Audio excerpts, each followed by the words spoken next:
you were very helpful in changing my outlook on those things and not making them into an enemy anymore, something to be afraid of anymore, and to welcome it, her, actually, because I always refer to her as a goddess. So anyway, thanks. Oh, you're so welcome. Yeah, so I can share briefly that I absolutely love this entire journey, even the hellish periods. This past weekend has been a hellish weekend for me, but there's something in me that is just, maybe you could say, like, kind of psychopathic about it. I just love it because I just know it's all growth. I know it's all transformation. Like, bring it on.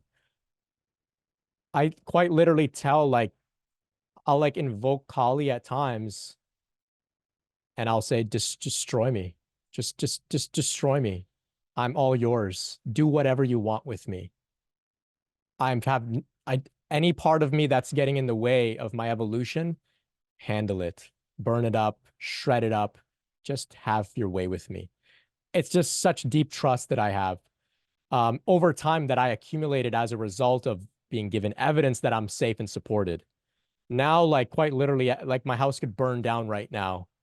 And on some level, I may panic, but deep inside, I'm like, ah, yeah, this is just more growth, more transformation. I'm held. God is holding me.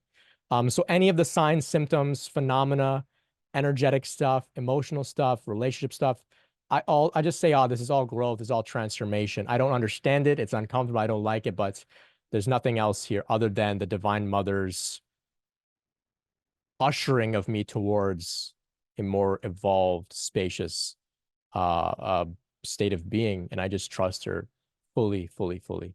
And this is ultimately what I wish to impart to everybody. We don't need all the answers. We just need to cultivate that sort of, that, like, just willingness to go through it, knowing that we're safe, and this is ultimately a good transformative process.